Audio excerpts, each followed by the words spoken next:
তখন এইরকম এরম ছেলে বুঝলেন দু চারটা পোঁপা করে ঘুরছে, ঘুরতে ঘুরতে একজন আর বলছে দাই বিয়ে দিয়ে দেবো, কেন্দ্রে মরে যাবে। বলে সালে ইয়া কেন বলছে রে, আমাকে শোনাচ্ছে।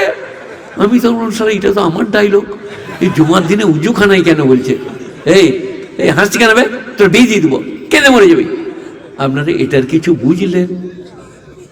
খালি কেঁদে মরে যাবে, বিয়ে দিয়ে দেবো এই বলে বেড়াচ্ছে গামায়। আর এই যারা আমার এই যে এইটা করছে, মোবাইল টাঙিয়ে রেখেছে, এরা বলছে আপনার ওই ডায়লগটা না মানে ফেমাস হয়ে গেছে, হাসি নাবে বিয়ে দিয়ে দেবো। কিন্তু কেউ কিছু বুঝলেন? আপনাদের গায়ে আমাদের গায়ে হারাধন। 19 বছর, আমার 19 বছর বিয়ে হলো, 20 বছর বলি নাহলে আমারই হয়ে যাবে হয়তো। 20 বছর বয়সে বিয়ে করেছিল, 8 মৌলা করেছে, 8 মৌলা। চা শ্বশুরের ঘরে মুরগি, মামা শ্বশুর ঘরে মুরগি, শ্বশুর ঘরে 3 দিন মুরগি, ফুপ শ্বশুর ঘরে 4 দিন মুরগি, 8 দিনই 8টা মুরগি। এরম এরম খেজুর গুড়ের রসগোল্লা, এরম এরম গাওয়া ঘির পরোটা, 8 দিন খেয়ে ছাতিকে ফুলি গায়ে বলছে বন্ধু দিকে সারা একদিন কেন বিয়ে করি নাই বলতি। পাপ করে নরে লজ্জা হয় গো তার।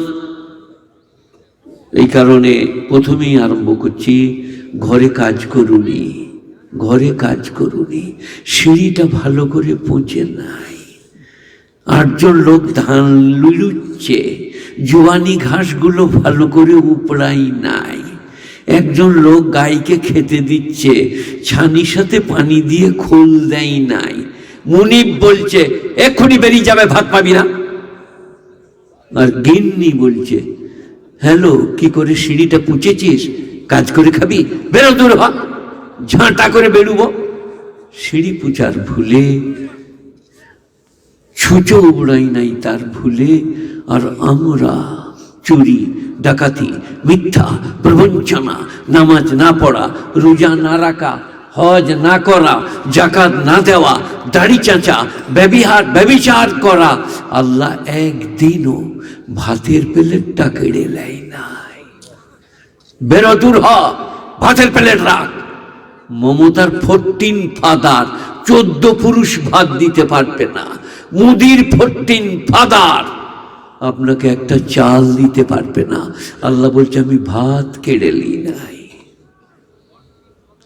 কি খাচ্ছেন, কি খেয়েছেন, আমি কি খেলাম? আজকের যে মুরগি রান্না, আমি হাফেজ মুকিমকে বলছিলাম অভূতপূর্ব রান্না, দারুণ। তারপরে ডাল, তারপরে কলজে ভুনা, তারপরে ডিমের হাফ বয়েল। উনি বললেন না পুচ করে দেবো। আমরা আমাদের গরিব মানুষদের আরো ভালো হবে, পুচ বাপকালে দেখি নাই।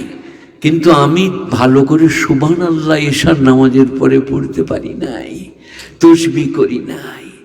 আল্লাহ এরকম খেতে দিচ্ছ, তুমি এত ভালো। তাই আজকের তাবলিগি জালসা আদাই ফাদাই নাই। আমার কখানা বই আছে, পারলে 20 টাকা করে লাস্টে নেবেন, আর কাউকে পয়সা দিতে হবে না।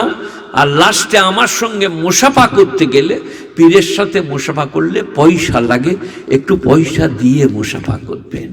5 টাকার লোট দিলেও হবে, 10 টাকা।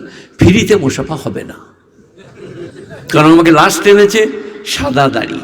আমি সকলেরই বুড়ো, কাশেম ভাই আমার ছোট, মানে আমার থেকে বড় হলেও ছোট, আগে বলে পালিয়ে গিয়েছে। আর রিয়াসতুল্লাহ তো আমার ছোট বটেই। মুরাদাবাদে যে কচাপড় মেরেছে, আজকে আমি দেখা হলি বলি ভাই ওই মুরাদাবাদটা মাফ করে দিস, পাতলাপাড়া ছোটপাড়া ছিল। আর আমি তো পড়তে গেলাম তখন আমি গুন্ডা, 65 কেজি ওজন, এইরকম ছাতি।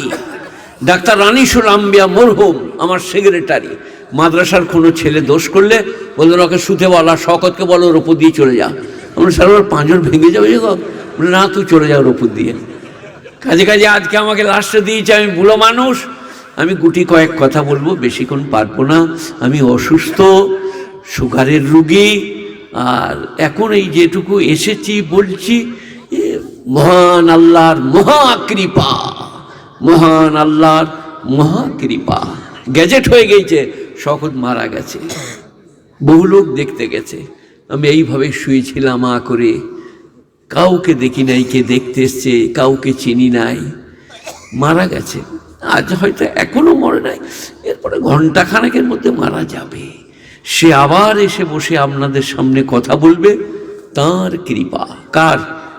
তাঁর কৃপা, সকলের জন্যেই, সকলের জন্যেই তাঁর কৃপা। যা করছেন সুবহানাল্লাহ বললে তার কৃপা, আলহামদুলিল্লাহ বললে তার কৃপা, দাড়ি রাখলে তার কৃপা, বিবিকে ভালোবাসলে তার কৃপা, ছেলেকে স্নেহ করলে তার কৃপা, এই জালসার জন্য কিছু দান করলে তার কৃপা। আপনি যা করছেন সব আল্লাহর কৃপা। আপনারা কি বলছেন? এই যে কথা বলে না, কথা বলে না। এরপর একটা মহিলা বলে দিই, সবাই তো আমার কথা বোঝে না, আমি উজু করতে গেছি বুঝলেন, পুরুষ মসজিদে জুম্মার দিনে উজু করেই যাই, সেদিনে পেশাব করে উজু করছি, তখন এইরকম এরকম ছেলে বুঝলেন দু চারটা পোঁপা করে ঘুরছে, ঘুরতে ঘুরতে একজন আরেকজন বলছে ভাই বিয়ে দিয়ে দেবো, কেন্দ্রে মরে যাবে। বলে সালে ইয়া কেন বলছে রে, আমাকে শোনাচ্ছে। আমি তখন সালে এটা তো আমার ডায়লগ, এই জুমার দিনে উজু খানাই কেন বলছে, এই এই হাসছি কেন ভাই, তোর বিয়ে দিয়ে দেবো, কেঁদে মরে যাবে। আপনারা এটার কিছু বুঝলেন? খালি কেঁদে মরে যাবে, বিয়ে দিয়ে দেবো এই বলে বেড়াচ্ছে গা মায়ে। আর এই যারা আমার এই যে এইটা করছে, মোবাইল টাঙিয়ে রেখেছে, এরা বলছে আপনার ওই ডায়লগটা না বলে ফেমাস হয়ে গেছে, হাসি নামে বিয়ে দিয়ে দেবো। কিন্তু কেউ কিছু বুঝলেন? আপনাদের গায়ে আমাদের গায়ে হারাধন। 19 বছর, আমার 19 বছর বিয়ে হলো, 20 বছর বলি, নাহলে আমারই হয়ে যাবে হয়তো। 20 বছর বয়সে বিয়ে করেছিল, 8 মৌলা করেছে, 8 মৌলা। চা শ্বশুরের ঘরে মুরগি, মামা শ্বশুর ঘরে মুরগি, শ্বশুর ঘরে 3 দিন মুরগি, ফুপ শ্বশুর ঘরে 4 দিন মুরগি, 8 দিনই 8টা মুরগি, এরম এরম খেজুর গুড়ের রসগোল্লা, এরম এরম গাওয়া ঘির পরোটা, 8 দিন খেয়ে ছাতিকে ফুলি গায়ে বলছে বন্ধু দিকে, শালা একদিন কেন বিয়ে করি নাই বলতি, কি ভুল করেছি বে। বলে কেন? 8 দিনই পরোটা, রসগোল্লা, দেশি মুরগি। শালা আমার বাপেরও বহুত দোষ আছে, শালা আগে বিদায় নেবে। কত বিয়ে করেছে? তারপরে 1 বছর ঘোরার পরে 2 পা 4টা হলো, মানে ছেলে হলো। তার বউ বললে আন্ডার পেন আনো, বলে কার লেগে? বলে ছেলেটা পায়খানা করছে, প্রস্রাব করছে, ল্যাকটোজিন আনো, ভিভা আনো। এবারে যা রোজগার করে খাবি না ল্যাকটোজিন আনবি। তারপরে আবার একটা হয়ে গেছে।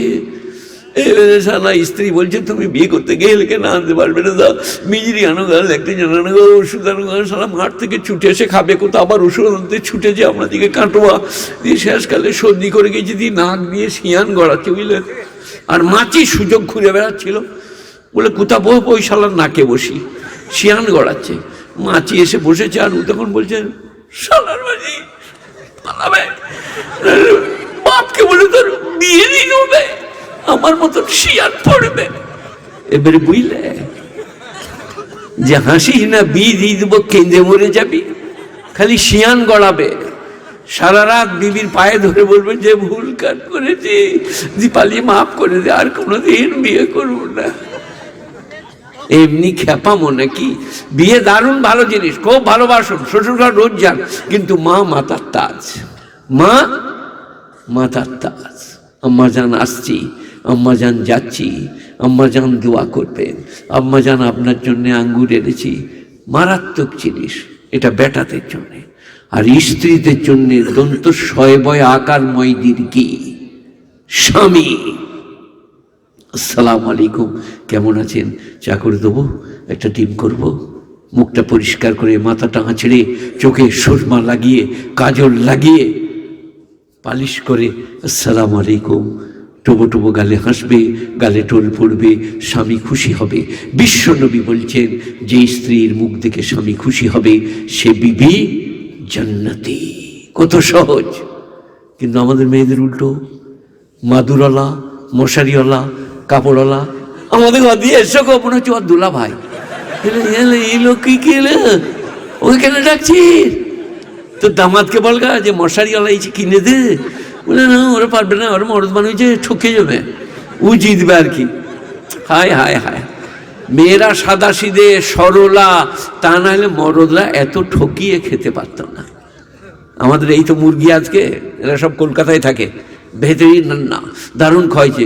কিন্তু আমি ঘরে কাল সকালে আমার ভোরবেলায় ফজরের নামাজ পড়ে আমাকে পানি দেয় গরম করে, দিয়ে হরলিক্স করে এনে দেয়।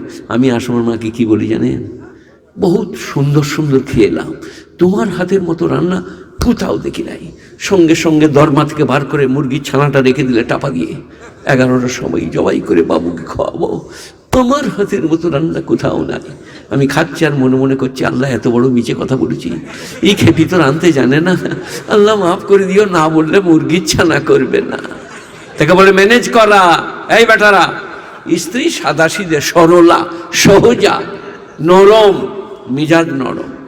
إذ قال ربك للملائكة إني جاعل في الأرض خليفة قالوا أتجعل فيها من يفسد فيها ويسفك الدماء। একবার কোরআন শরীফের গুলাটা এটা একটু বলে দিই, তারপরে যেখানটা পড়েছি কোরআনগুলো একটু একটু বলবো, বেশিক্ষণ বলতে পারবো না। আধ ঘন্টা তো বলবোই, যা হয় হবে, মুরগিটার জোরে আধ ঘন্টা বলবোই। আর যদি মুরগির সুরোটা মনে পড়ে যায় আর 5 মিনিট বাড়াবো, একবারই কালো জিরে দিয়া, গোলমরিচ দিয়া, আলাদা। এই বাবা বলবো, সেদিনের কথা স্মরণ করো যেদিনে আল্লাহ বললেন আমি আমার প্রতিনিধি তৈরি করিব। বলুন সুবহানাল্লাহ, আলহামদুলিল্লাহ, লা ইলাহা ইল্লাল্লাহ। হারা ধন, বেতন, হান্দু, লুল্লা, ভোগলা, আল্লাহ বলছে সব আমার প্রতিনিধি। আপনি নামাজি, বেনামাজি, কালো সাদা, গরিব বড়লোক, ধনী দরিদ্র, আল্লাহ বলছে আমার প্রতিনিধি। প্রতিনিধি কাকে বলে? চেয়ারটা থেকে হেডমাস্টার চলে গেলে অ্যাসিস্ট্যান্ট হেডমাস্টার বসবে, তিনি হচ্ছেন হেডমাস্টারের প্রতিনিধি। ইমামের নামাজ ভেঙে গেলে যে নামাজ পড়াবে সেই ইমামের প্রতিনিধি। তার ভালো বাংলা হচ্ছে স্থলাভিষিক্ত। তার জায়গায় আল্লাহ বলছেন সমস্ত মানব আমার প্রতিনিধি তৈরি করব। চোখে পানি আসছে না খুশিতে? আমি আল্লাহর প্রতিনিধি, আল্লাহর প্রতিনিধি, আল্লাহর প্রতিনিধি। আর নামাজ ছাড়তে মন যাবে, আর সুবহানাল্লাহ বন্ধ হবে, আমি আল্লাহর প্রতিনিধি। হ্যাঁ, একটা জিনিস আপনাদের খুব ভালো লাগে আমাকে দেখে, আজকে না কালকে গো সেই দিকে চুল কাটাতে এলো, বললাম ওই গরু চল। হ্যাঁ, আপনাদের মসজিদে বুঝলেন একটা ছেলে এলো, বুঝলেন, দারুণ দেখতে, আহা হ্যান্ডসাম, মনে হচ্ছে হেমা মালিনীর স্বামী, বুঝলেন, ধর্মেন্দ্ররা হয় ও আপনাদের কাছে সেই ছেলেটা।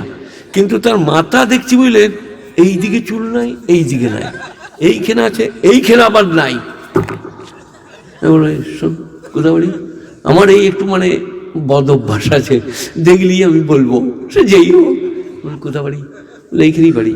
আমরা শোন, আমরা যখন ক্লাস 6-7 পড়তাম তখন আমাদের গায়ে গরু চুরি করলে, সাইকেল চুরি করলে এইরকম করে চুল কেটে দিত। লোকরা বুঝতে পারতো এই শালা গরু চোর। সে তখন ওইখানে পালিয়ে যে আর দুজনকে বলছে আমাকে বললে এরকম করে, বলে গরু চোর, শালা এরকম করে চুল কেটে বাড়ির ভিতরে যাওয়া যাবে না ভাই।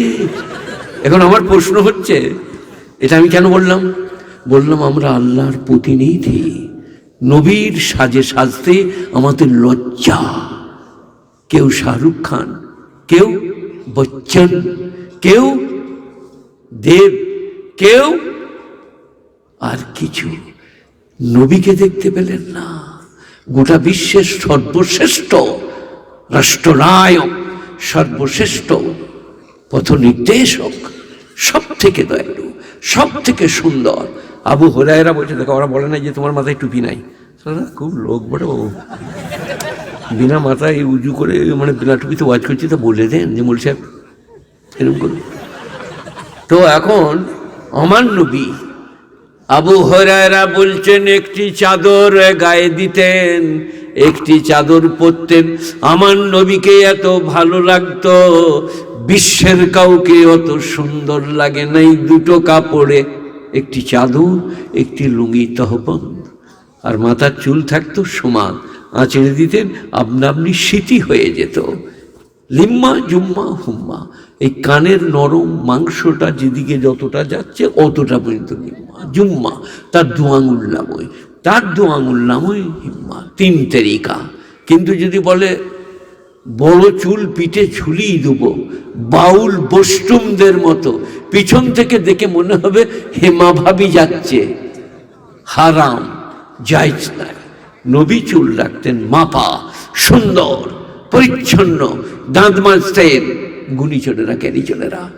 স্ত্রীর সাথে বিবি আয়েশা বলছেন, আমি যেখানে ঠোঁট দিয়ে পিয়ালাতে পানি পান করিতাম, সেইখানে ঠোঁট দিয়ে নবী পানি পান করিতেন। কি ভালোবাসা, কি দর্শন! আয়েশার ঠোঁট যেখানে লেগেছে আমি পেয়ালার সেইখানে ঠোঁট দিয়ে পানি পান করছি। মোহাম্মদ সাল্লাল্লাহু আলাইহি সাল্লাম বিশ্ববাসীকে জানাচ্ছি স্ত্রী কি নিয়ামত, স্ত্রী কি ভালোবাসা, স্ত্রী কি অন্তরের, এটা বিশ্ববাসী জানুক। কিন্তু আপনারা কি বলুন? সে আমাদের এলাকায় মিলেন করেছে, তাহলে গায়ের নাম বলবো না। একজন হাজি সাহেব হজ করে এসে মসজিদে নামাজ পড়ে বেরিয়ে একজনের ঘর ঢুকে চা খেত। তার স্বামী নাই, মরে গিয়েছে, দুটো ছোট ছোট ছেলে, তার স্ত্রী আছে, বসন্তকারী, মুখে দাগ, কালো করে পাতলা, তাদের ঘরে যেই চা খেত। আর একজন হাজি সাহেব বললে, বন্ধু তোমার একটা জিনিস খুব খারাপ হচ্ছে, তুমি হজ করে এসছো, ওদের ঘরে গিয়ে কি করতে আসরের পরে চা খেতে যাচ্ছ?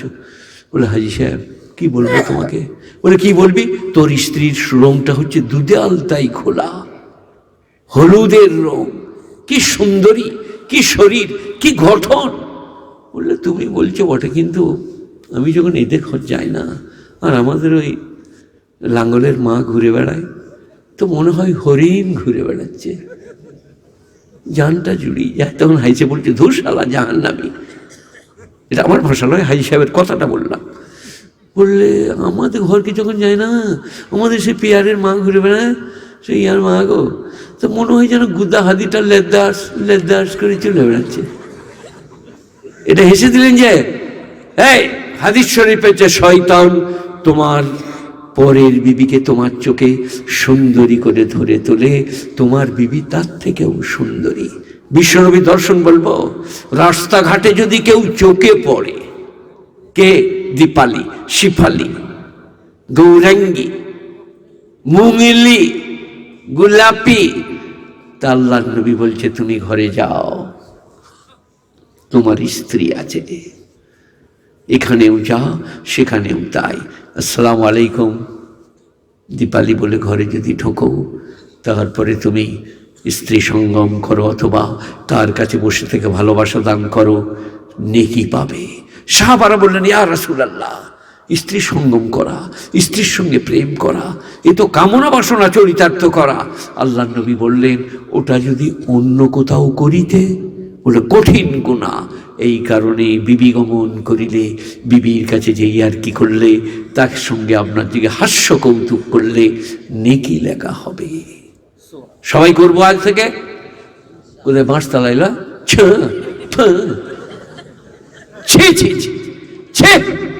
কুলাঙ্গার পুরুষরা যে স্ত্রী রান্না করে খাওয়ায়, চা করে খাওয়ায়, ভালোবাসা দেয়, জামা কেচে দেয়, মশারি টাঙিয়ে দেয়, পায়ে তেল দিয়ে দেয়, তোমার সন্তানকে পেটে বহন করে মৃত্যুর সঙ্গে সংগ্রাম করে, স্তনের দুধ দেয়, তারপরে তুমি বলো এটা আমার বেটা, সেই স্ত্রীর দ্বারা তুমি একটা ছেলে পেটে ধরো, দেখো হাফ করে পড়ে যাবে মরদরা।